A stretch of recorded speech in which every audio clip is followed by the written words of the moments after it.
salt and pepper. Bum bum bum bum. Hi, സ്വാഗതം eastern salt and പെപ്പറിലേക്ക്. ഇന്ന് eastern salt and പെപ്പറിൻ്റെ രുചി തേടി ഞാൻ എത്തിയിരിക്കുന്നത് കൊല്ലം ജില്ലയിലെ മീനാട് എന്ന സ്ഥലത്താണ്. ബാക്കി കാര്യങ്ങൾ ഈ ബൈക്ക് ഒന്ന് ഓഫാക്കി ഹെൽമെറ്റൊക്കെ മാറ്റിയിട്ട് പറഞ്ഞുതരാം. യെസ്, അപ്പോൾ ഈ മീനാട് എന്ന് പറയുന്നത് കൊല്ലം ജില്ലയിലാണ്. കൊല്ലം ജില്ലയിലെ നമ്മൾ ചാത്തന്നൂരിൽ നിന്ന് പരവൂരേക്ക് പോകുന്ന മെയിൻ പ്രധാന റോഡിൻ്റെ സൈഡിലാണ് ഈ മീനാട് എന്ന സ്ഥലം. അപ്പോൾ ഞാൻ നിൽക്കുന്നത് ഹരിത ഫാമിലി റെസ്റ്റോറൻറ്റ്. ഹരിത ഫാമിലി റെസ്റ്റോറൻറ്റ് എന്ന് പറഞ്ഞാൽ ഹരിത ഗ്രൂപ്പ്സ് എന്ന് പറഞ്ഞൊരു കൊല്ലത്തെ വളരെ ഫേമസ് ആയിട്ടുള്ള ഒരു ഗ്രൂപ്പുണ്ട്. നമ്മൾ എനിക്ക് തോന്നുന്നു കൊല്ലത്തെ ആദ്യത്തെ AC കള്ള് ഷാപ്പൊക്കെ ഇവരുടെയാണ്. അപ്പോൾ അവരുടെ തന്നെ ഒരു ശാഖയിലാണ് ഞാൻ എത്തിയിരിക്കുന്നത്. അപ്പോൾ ഈ പരവൂർ എന്ന് പറയുമ്പോൾ നമുക്കറിയാം ഏറ്റവും കൂടുതൽ കൊല്ലത്തിൻ്റെ തന്നെ ഒരു ടൂറിസ്റ്റ് ഡെസ്റ്റിനേഷനായിട്ട് വളർന്നു വരുന്ന ഒരു സ്ഥലമാണ് പരവൂർ കായൽ. നമ്മൾ ട്രെയിനിലൊക്കെ പോകുമ്പോൾ പരവൂർ കായൽ കാണാൻ നമ്മളാരും പോകാറില്ല. അപ്പോൾ അതിൽ ഏകദേശം ഈ ചാത്തന്നൂരിൻ്റെയും പരവൂരിൻ്റെയും ഒരു സെൻട്രലായിട്ടാണ് ഈ മീനാട് എന്ന സ്ഥലം വരിക. ഇവിടെയാണ് ഇന്ന് രുചി തേടി യാത്രയിൽ ഞാൻ എത്തിച്ചേർന്നിരിക്കുന്ന ഗംഭീര സംഭവങ്ങളാകട്ടെ ഇവിടെയുള്ളത്. ഏറ്റവും കൂടുതൽ നമ്മുടെ ഇവിടുത്തെ ആഹാരം കഴിച്ചു കഴിഞ്ഞാൽ ഈ ഗ്യാസ് ട്രബിളോ അങ്ങനെയൊന്നുമില്ല. കാര്യം എന്ന് പറഞ്ഞാൽ ഇവിടെ എല്ലാം ഈ നല്ല ഇൻഗ്രീഡിയൻസ് ആണ്, നാടൻ ഇൻഗ്രീഡിയൻസ് നാടൻ രീതിയിൽ തയ്യാറാക്കി ഉപയോഗിക്കുന്നുണ്ട് എന്നൊരു വാർത്ത കേട്ടു. അതാണ് നമ്മളിവിടെ എത്താൻ തന്നെ കാര്യം. അപ്പോൾ നിങ്ങൾ ഈ റെസ്റ്റോറൻറ്റ് കാഴ്ചകളൊക്കെ കണ്ടുവരൂ. അപ്പോഴേക്കും ഞാൻ പോയി ബാക്കി ആൾക്കാരെയൊക്കെ ഒന്ന് റെഡി ആയിട്ട് വരട്ടെ. ഹെൽമെറ്റ് നിർബന്ധമാണ് ബൈക്ക് ഓടിക്കുമ്പോൾ. അതുപോലെ തന്നെ ഹെൽമെറ്റ് ബൈക്കിൽ നിന്ന് ആരും എടുത്തുകൊണ്ട് പോകരുത്, അതെൻ്റെയും നിർബന്ധം.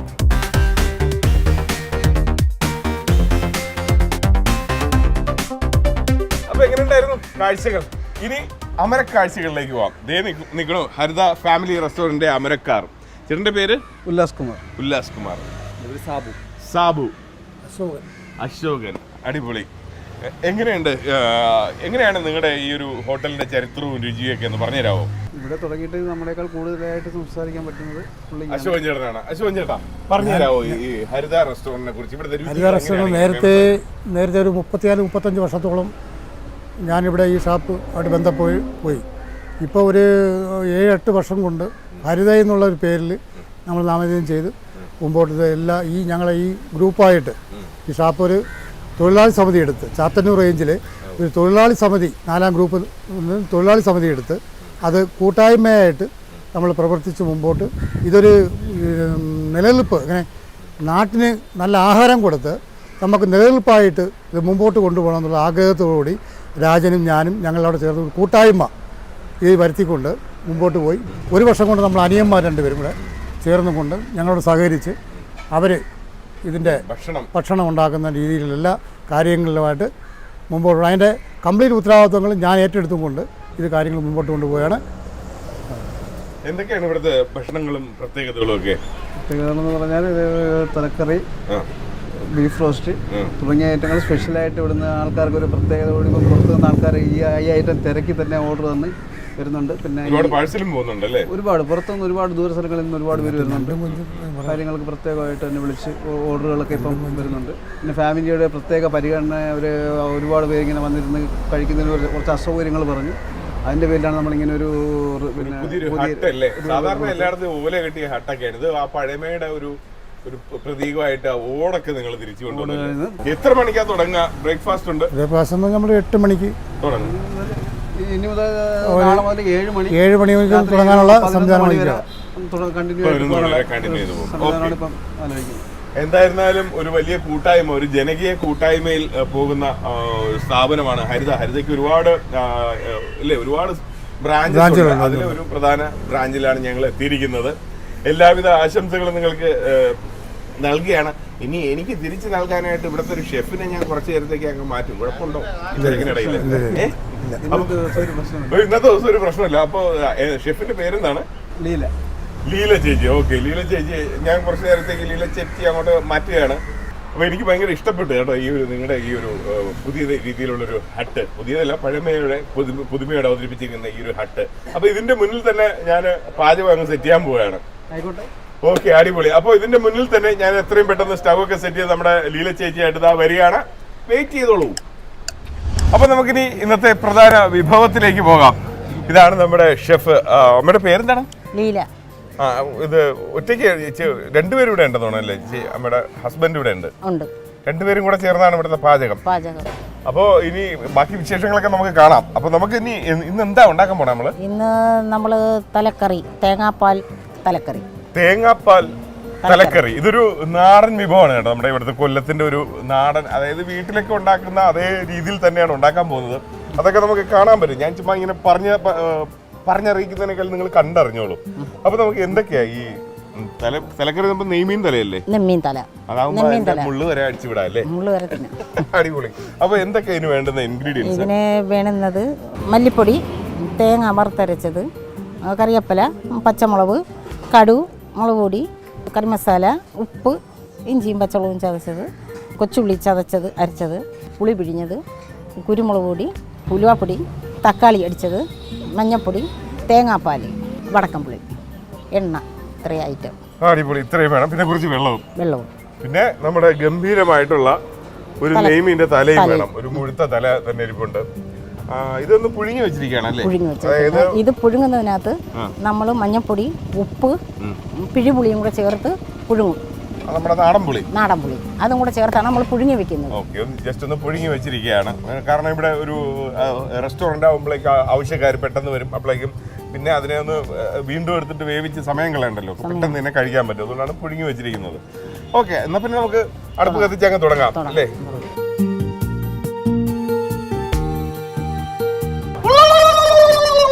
കണ്ട, അടിപൊളി, ഗംഭീര. ഈ ഒരു നാടൻ രീതിയാണ് കേട്ടോ. വീട്ടിൽ വെക്കുന്ന അതേ രീതിയിലായി അമ്മ വെക്കാൻ പോണേ. എണ്ണ ഒഴിക്കട്ടോ. ആവശ്യത്തിന് എണ്ണ. ആദ്യം നമ്മുടെ നാടൻ രീതി തന്നെ. ആദ്യം കടുക് വറുക്കുന്നു. അതല്ല, അതേപോലെ തന്നെ.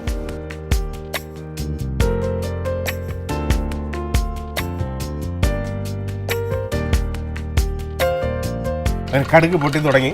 ഇനി അടുത്തെന്താണ്? അടുത്തത് മുളക്.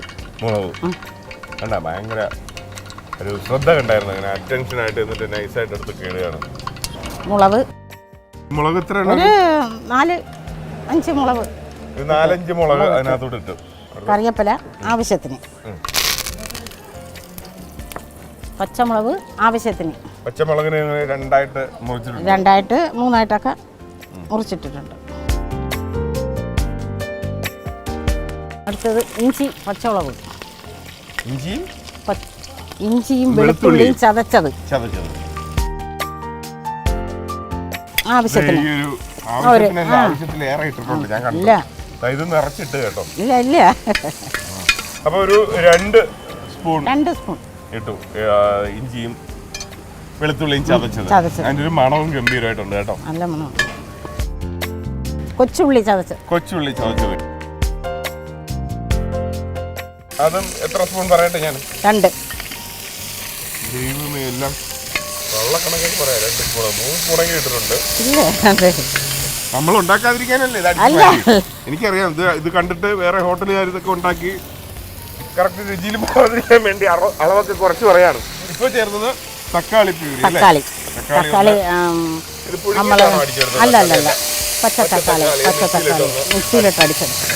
തക്കാളി ഇത് എത്ര തക്കാളി? 2 തക്കാളി. അല്ല, 2. അടുത്ത് ഞാൻ എടുത്തു തരാം. പറഞ്ഞു. മഞ്ഞൾപ്പൊടി. ഞാൻ അസിസ്റ്റന്റ് ആണ്. മഞ്ഞൾപ്പൊടി മതി. നമ്മള് മഞ്ഞൾപ്പൊടി ഇട്ടാണ് അത് പുഴുങ്ങുന്നത്. അപ്പൊ പിന്നെ മഞ്ഞൾപ്പൊടി ഒരുപാട് ചേർക്കണ്ട. മഞ്ഞൾപ്പൊടി, പിഴിപുളി, ഉപ്പ്. അമ്മ എത്ര കാലമായിട്ട് ഇങ്ങനെ പാചകം ചെയ്യുന്നത്? ഞാൻ ഒരു 10-30 വർഷമായി. ഞങ്ങൾ കുടുംബ പാരമ്പര്യമായിട്ട് ഞങ്ങൾ വീട്ടിൽ. പിന്നെ അണ്ണൻ ഷാപ്പ് പാചകക്കാരനാണ്. അണ്ണന്റെ പേര്? ശിവൻപിള്ള. അണ്ണനാണോ ഗുരു? ചേച്ചിയാണോ അണ്ണന്റെ ഗുരു? അണ്ണനാണ് ഗുരു. അത് ശരി. അത് ബാക്കിയുള്ള നേരെ തിരിച്ചല്ലേ? ഭാര്യമാരായിരിക്കും ഭർത്താവിന് ഇവിടെ ഭർത്താവ് ഗുരുവായി. മല്ലിപ്പൊടി 2 സ്പൂണ്. അടുത്ത മുളക്. ഇത് കാശ്മീരി മുളക് പൊടിയാണോ? അല്ല, നമ്മൾ സ്വന്തമായിട്ട് വീട്ടിൽ കേരളത്തിലെ മുളക് പൊടി സ്വന്തമായിട്ട് വറുത്ത് പൊടിക്കുന്ന. 3 സ്പൂൺ ഇട്ടേ. 3.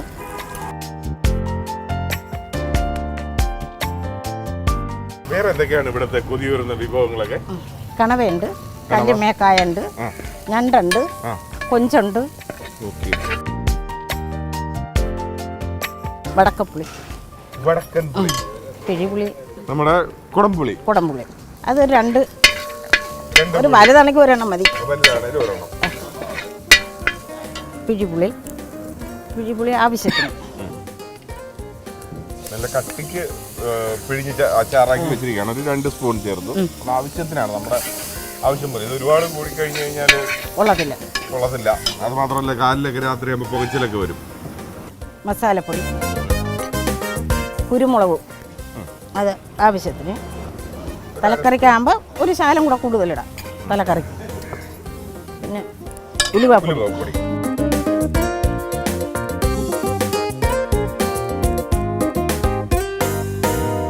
ഈ പാചകം ചെയ്യുമ്പോൾ പാട്ടൊക്കെ പാടാറുണ്ടോ? ഇല്ലേ? നമ്മൾ പാട്ടൊന്നും പാടില്ല. പിന്നെ എന്തൊക്കെയാണ് പാചകം ചെയ്യുന്ന സമയത്ത് എന്തൊക്കെയാണ് അടുക്കളയിലെ പരിപാടി? ഇത് മാത്രം ശ്രദ്ധിച്ച് നിൽക്കുമോ അതോ അടുത്ത് നിൽക്കുന്ന കഥയൊക്കെ? അല്ല, നമ്മൾ ഒരു ജോലി ചെയ്താൽ ഇല്ല നമ്മളിത് ഒരു പാചകം ചെയ്താൽ അത് മാത്രം നമ്മൾ ശ്രദ്ധിക്കുന്നു. പാചകമൊന്നുമില്ല. ഇപ്പൊ നമ്മൾ എന്തൊക്കെയാ ചേർത്ത്? എന്റെ അടുത്തൊന്നും പറഞ്ഞില്ല. തേങ്ങ വറുത്തരച്ചത്. ഓക്കെ, അത് ഈ ഒരു കപ്പ് നിറയെ ഒഴിച്ചിട്ടുണ്ട്.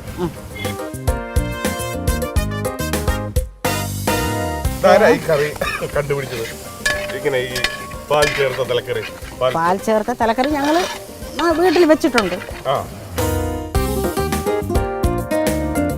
അപ്പൊ ഇതിന്റെ പ്രധാന ഘടകമായിട്ടുള്ള ഇതിന്റെ ഒരു അരപ്പ് റെഡി ആയിട്ടുണ്ട്. ഇനിയാണ് തല ഇറങ്ങാൻ പോകുന്നത്. സൂപ്പർ സ്റ്റാർ പാൽ തലക്കറി, അതായത് നല്ല നെയ്മീൻ തല എടുക്കട്ടെ. വാളൊക്കെ വേണോ തല എടുക്കാൻ? വേണ്ട. പണ്ടൊക്കെ തലയെടുക്കുക എന്ന് പറഞ്ഞു കഴിഞ്ഞാൽ പോലീസ് കേസൊക്കെയാണ്. ഇപ്പൊ വളരെ നിസ്സാരമായിട്ടാണ് പറയുന്നത് തലയെടുക്കുന്നത്. നെയ്മീൻ്റെ മുഴുത്ത തല. ഇത് എന്നെ പോലെ ഒരാൾക്ക് കഴിക്കാവുന്നേ ഉള്ളൂ, പക്ഷെ 2-3 പേർക്ക് കഴിക്കാല്ലേ ഇത്? ഫാമിലി ആയിട്ടൊക്കെ വരുന്നവർ ഇത് വാങ്ങിച്ച് ഓൾറെഡി നമ്മളൊന്ന് പുഴുങ്ങി എടുത്തത് കാരണം ഇത് ഒരുപാട് സമയം വേവിക്കേണ്ട കാര്യമില്ല. വേവിക്കണ്ട, അതൊന്ന് ചൂട് പിടിച്ചൊക്കെ വരണം. തേങ്ങാപ്പാല് 1 പാലാണല്ലേ? നല്ല കട്ടിക്കിട്ടുണ്ട്. എത്ര? ഒരു തേങ്ങയാണോ അര തേങ്ങ? ഇല്ല, ഒരു മുറിയുടെ പകുതി.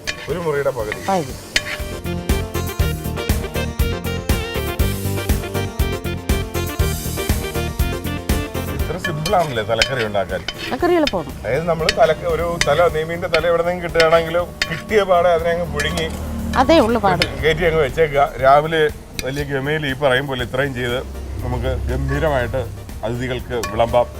അപ്പൊ ഇനി എന്ത് ചെയ്യണം ചേച്ചി? നമ്മൾ ഇതിന് ഒരു 5 മിനിറ്റ് ഇങ്ങനെ കിടന്ന് വേവണം. ഒന്ന് ചൂടായി വാങ്ങാൻ നേരത്ത് ശകലം കറിവേപ്പിലയിട്ട് വാങ്ങണം. അപ്പൊ എല്ലാവരും ഇതിന്റെ രുചി അറിയാൻ ഇങ്ങനെ ആകാംക്ഷയോടെ കാത്തിരിക്കുന്നുണ്ടാവും. ഇനിയും ഒരു കുറച്ച് സമയം കൂടെ വേണമല്ലേ? 2 മിനിറ്റ് കൂടെ ഒന്ന് ചൂടായി വരണമല്ലേ? അപ്പോഴേക്ക് ഞാനൊരു കാര്യം ചോദിക്കട്ടെ, ഇവിടെ വേറെ കുറച്ച് വിഭവങ്ങളൊക്കെ ഉണ്ടെന്ന് പറഞ്ഞല്ലോ, അല്ല എങ്ങനെയാണ്? പൊതുവെ നാടൻ സ്റ്റൈലാണോ? എല്ലാം നമ്മളെ നാടൻ സ്റ്റൈലാണ്. ഹരിതയുടെ തന്നെ കുറെ റെസ്റ്റോറന്റുകളല്ലേ? ഹരിതയുടെ കുറെ റെസ്റ്റോറന്റ്. അവിടെയൊക്കെ ചേച്ചി വർക്ക് ചെയ്തിട്ടുണ്ടോ? ഞാൻ അവിടെ കുറച്ച് നാളൊക്കെ പോയി നിന്നിട്ടുണ്ട്. പിന്നെ കുറച്ച് നാളുകൊണ്ട് ഇപ്പൊ ഇവിടെയാണ്. ഇത് കൊള്ളാല്ലേ? ഈ സ്ഥലത്തിന്റെ പേരും എനിക്ക് ഭയങ്കര ഇഷ്ടപ്പെട്ടു.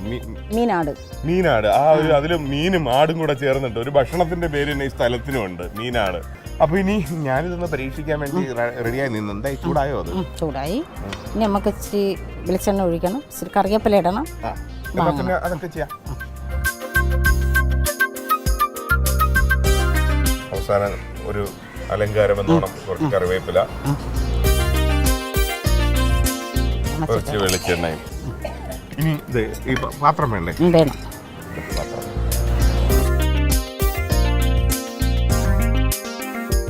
എല്ലാവരും വിചാരിച്ച്, നിങ്ങൾ പൊതുവെ എന്നെ കാണുമ്പോൾ ചോദിക്കുന്ന ഒരു ചോദ്യമുണ്ട്, ഇത് മുഴുവൻ എടുത്ത് തിന്നേച്ചാണോ പോകുന്നതെന്നൊക്കെ. അത് തെളിയിക്കാൻ വേണ്ടി ഞാൻ അങ്ങനെ മുഴുവൻ ഇത് തിന്നുന്ന ആളാണെന്ന് അറിയാൻ വേണ്ടി കുറച്ച് പേര് ഇവിടെ ചുറ്റുമൊക്കെ ഷൂട്ടിംഗ് കാണാൻ വന്നിപ്പുണ്ട്. ഞാൻ പറഞ്ഞില്ല ഞാൻ ശകലം എടുക്കത്തുള്ളൂ എന്ന് പറഞ്ഞു. ഇന്നെനിക്ക് അറിഞ്ഞൂടാ ഏത് വാക്കെടുക്കുമെന്ന്. ഒരു നെയ്മീൻ്റെ തല ഗംഭീരമായിട്ട് ഇരിപ്പുണ്ട് എൻ്റെ കയ്യിൽ. കൊതി വന്നിട്ട് നിൽക്കാനും വയ്യ. ഇത് മണമൊക്കെ നോക്കട്ടെ. ചേച്ചി ഇതെങ്ങനെയാ ചിത്രം പെട്ടെന്ന് ഈ മണത്തിൽ തന്നെ ഇതിന്റെ രുചി എനിക്ക് പിടികിട്ടി കേട്ടോ. എനിക്കാണ് കൈപ്പുണ്യം എന്ന് പറയുന്നത്, നേരത്തെ പറഞ്ഞ പോലെ. നിങ്ങൾ എന്തായാലും ഈ തലയെ ഞാൻ വാനിഷ് ആക്കുന്നതിന് മുമ്പ് ഒന്ന് കണ്ടോളൂ. നെയ്മീന്റെ ഗംഭീര ഒരു തേങ്ങാപ്പാൽ തലക്കറി അല്ലേ? കണ്ടോളൂ.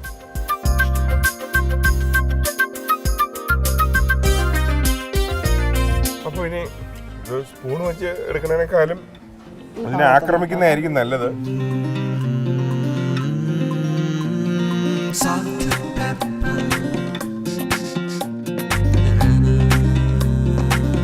കിടിലം കേട്ടോ, ഒന്നും പറയാനില്ല. അങ്ങ് ഹൃദയം സംസാരിക്കണമെന്ന് വിചാരിച്ചാൽ മതി. അടിപൊളി. ചേച്ചി ഇത് ഇത്രയും മുളകൊക്കെ ചേർത്തിട്ടും ഭയങ്കര ഹാംഫുൾ ആയിട്ടുള്ള ഏരിയ ആയിട്ടൊന്നും എനിക്ക് ഫീൽ ചെയ്യില്ല കേട്ടോ. മുളകൊക്കെ നേരത്തെ ഇങ്ങനെ വാരിയിട്ടപ്പോൾ ഞാൻ വിചാരിച്ചു ഇത് കഴിച്ച ഉടനെ തന്നെ വേർത്ത് താഴെ വീഴുന്നു. ഗംഭീരമായിട്ടുണ്ട്. ഇതിൻ്റെ ടേസ്റ്റിനെ കുറിച്ച് എന്താ പറയാൻ, ഇങ്ങനെ വേണം തലക്കറി വെച്ച് കഴിക്കാൻ. അത് മാത്രമേ എനിക്ക് പറയാനുള്ളൂ. എങ്ങനെയാണ് ഈ തേങ്ങാപ്പാൽ തലക്കറി ഉണ്ടാക്കുന്നതെന്ന് ഒരു റീക്യാപ്പ്.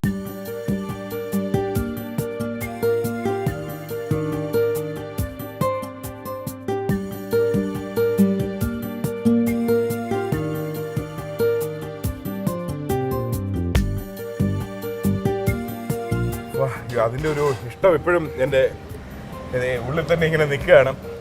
ഞാൻ വീണ്ടും ഹൃദയം തുറന്ന് 2 വാക്കുകൂടെ പറയട്ടെ. ഇപ്പോൾ ഒരു ട്രെൻഡ് എന്ന് പറയാൻ നമ്മൾ ഫാമിലി ആയിട്ടൊക്കെ എന്താണ് ഈ ചുട്ട കോഴിയും അല്ലെങ്കിൽ ഈ അറേബ്യൻ അല്ലെങ്കിൽ ചൈനീസ് ഈ വിഭവങ്ങൾക്ക് പുറകിൽ പോകുന്നത്, അല്ലെങ്കിൽ ഈ ബ്രോസ്റ്റഡ് ചിക്കൻ്റെ ഒക്കെ പുറകിൽ പോകുന്നതാണ് ഇന്നത്തെ ഒരു ട്രെൻഡായി മാറിക്കൊണ്ടിരിക്കുന്നത്. പക്ഷേ അതൊന്നും അല്ല കേട്ടോ. നമ്മുടെ നാട്ടിൽ പണ്ട് ഒരു വല്ലാത്ത കേരളത്തിൻ്റെ ഒരു തനത് രുചി ഉണ്ടായിരുന്നു. ആ രുചിക്ക് മുന്നിലാണ് ഞാൻ ഇപ്പോൾ നിൽക്കുന്നത്. അഭിമാനത്തോടെ നിങ്ങൾക്ക് ഈ സ്ഥലം ഞാൻ പറഞ്ഞു തരികയാണ്. പിന്നെ അത് മാത്രമല്ല, ഇവിടെ വരുമ്പോഴേക്കും എനിക്ക് ഏറ്റവും ഇഷ്ടപ്പെട്ടതിൻ്റെ ബാക്കിലൊരു ഹട്ട്. പിന്നെ ഇന്നത്തെ കാലത്ത് കാണാൻ പറ്റാത്തൊരു കാര്യം അത് ഈ ഓട്. അങ്ങനെ ഈ ഓടൊക്കെ ഇട്ട് നിൽക്കുമ്പോൾ നമ്മുടെയൊക്കെ ഏതോ ഒരു തറവാട് വീടിൻ്റെ മുന്നിൽ വന്ന് നിൽക്കുമ്പോൾ ഈ ഉത്സവ കാലഘട്ടത്തിലാണല്ലോ നമ്മൾ തറവാട്ടിൽ എല്ലാവരും കൂടെ ഒരുമിച്ച് കൂടുന്നത്. അപ്പോൾ അതിൻ്റെ അടുക്കളയിൽ നിന്ന് ആ ഒരു സമയത്ത് പാചകം ചെയ്യുമ്പോൾ വരുന്നൊരു മണമൊക്കെ ഉണ്ടല്ലോ, അത് തന്നെയാണ് ശരിക്കും ഇവിടെ നിന്ന് എനിക്ക് ഫീൽ ചെയ്യുന്നത്. അതുകൊണ്ട് ഇത് അമ്മ നേരത്തെ പറഞ്ഞ പോലെ ഇത് നിങ്ങൾ കുറേ അമ്മമാരെല്ലാവരും കൂടെ ഇതുണ്ടാക്കുന്ന ഒരു തറവാട് ഭക്ഷണം തന്നെയാണ്, തറവാടിത്തമുള്ളൊരു ഭക്ഷണം തന്നെയാണ്. എനിക്ക് ഹൃദയം കൊണ്ട് ഒന്നുകൂടെ പറയാനുള്ളൂ, നിങ്ങൾ എപ്പോഴെങ്കിലും ഇതുവഴി സഞ്ചരിക്കുകയാണെങ്കിൽ ഇത് വന്ന് ടേസ്റ്റ് ചെയ്യണം കേട്ടോ. ഒന്നാമത്തെ കാര്യം ഇതെല്ലാം വളരെ ജെന്യൂനായിട്ടാണ്. ഒന്നും ഹാംഫുൾ ആയിട്ടുള്ള ഒരു കാര്യം ഇതിൽ ആഡ് ചെയ്തിട്ടില്ല. നമ്മുടെ മുന്നേ വെച്ച് എല്ലാം ഇവർ തന്നെ വളരെ ഹൈജീനിക്കായിട്ട് പ്രിപ്പയർ ചെയ്തെടുക്കുന്ന ഇൻഗ്രീഡിയൻസ് ആണ് എല്ലാം. അതുകൊണ്ട് നമ്മുടെ ആരോഗ്യം കൂടെ സംരക്ഷിക്കുന്ന ഇതുപോലുള്ള നല്ല ഹോട്ടലുകൾ പ്രോത്സാഹിപ്പിച്ച് അല്ലെങ്കിൽ വളർന്നു വരേണ്ടത് ഇന്നത്തെ കാലഘട്ടത്തിൻ്റെ അത്യാവശ്യം കൂടെയാണ്. നിങ്ങൾ ഇങ്ങനെ ഒരു നല്ല കാര്യം ചെയ്യുന്നതിന് എനിക്ക് വളരെയധികം നന്ദിയുണ്ട്. നിങ്ങൾക്ക് എല്ലാവിധ ആശംസകളും. ഇതിൽ കൂടുതൽ എനിക്കൊന്നും പറയാനില്ല കേട്ടോ. ഇതോടെ ഹിറ്റ് തന്നെയാണ് ഇനി ഇവിടുത്തെ പാചകം എന്ന് മാത്രമേ പറയുന്നുള്ളൂ. ഇതുപോലുള്ള ഒത്തിരി ഹിറ്റ് കഥകളുമായിട്ട് ഇനിയും അങ്ങോട്ട് ഞാൻ വരുന്നതായിരിക്കും. ഈസ്റ്റേൺ സോൾട്ട് ആൻഡ് പെപ്പർ അടുത്ത ആഴ്ച കാണാം. ബൈ.